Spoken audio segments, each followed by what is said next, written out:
Nang magkagayoy, inihatid ng Espiritu Santo si Jesus sa ilang upang siya'y tuksuhin ng diablo.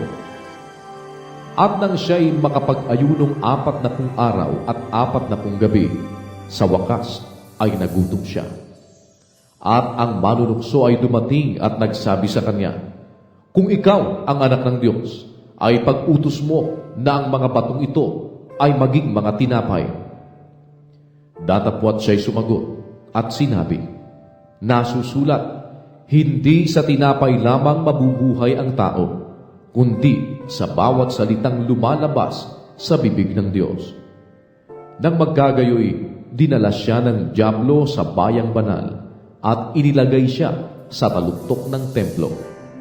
At sa kanya'y sinabi, "Kung ikaw ang anak ng Diyos, ay magpatihulog ka, sapagkat nasusulat, siya'y magbibilin sa kanyang mga anghel tungkol sa iyo, at aalalayan ka ng kanilang mga kamay. Baka matisod ka ng iyong paa sa isang bato." Sinabi sa kanya ni Jesus, "Nasusulat din naman, huwag mong tutuksuhin ang Panginoon mong Diyos."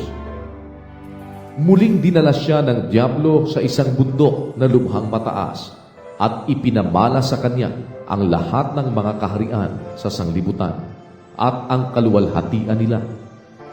At sinabi niya sa kanya, "Lahat ng mga bagay na ito ay ibibigay ko sa iyo kung ikaw ay magpapatira pa at sasambahin mo ako."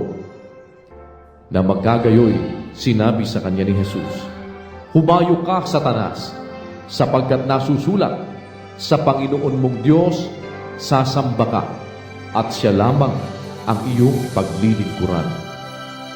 Nang magkagayoy, iniwan siya ng diablo. At narito, nagsidating ang mga anghel at siya'y pinaglingkuran. Nang marinig nga niya na si Juan ay dinakip, ay umuwi siya sa Galilea. At pagkaiwan sa Nazareth, ay naparoon siya at tumahan sa Capernaum na nasa tabi ng dagat sa mga hangganan ng Zabulon at Neftali, upang maganap ang sinalita sa pamamagitan ng propeta Isaias na nagsasabi, "Ang lupa ni Zabulon at ang lupa ni Neftali, sa gawing dagat, sa dako paroon ng Jordan, Galilea ng mga Hentil. Ang bayang nalulugmok sa kadiliman ay nakakita ng dakilang ilaw, at sa nangalulugmok sa puok at lilim ng kamatayan ay lumiwanag sa kanila ang ilaw."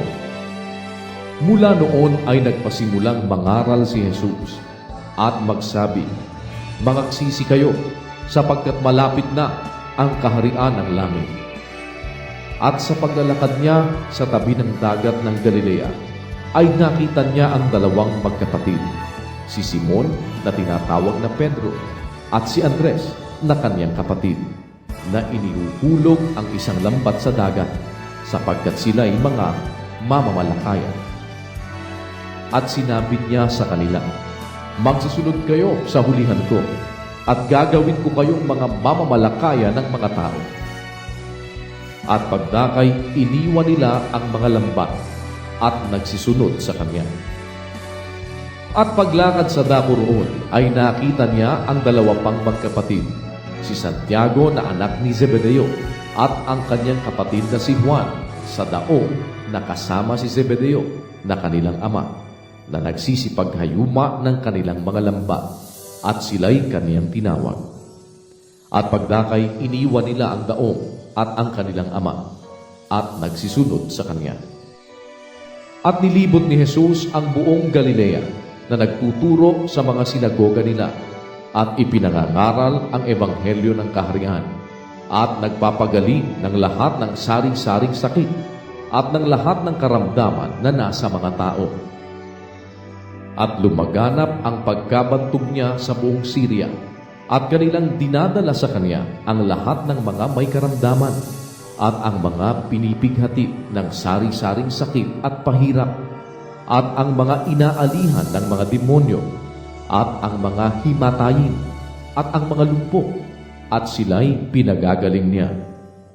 At sinundan siya ng lubhang karamihang tao mula sa Galilea, at Decapolis, at Jerusalem, at Judea, at mula sa dakong ibayo ng Jordan.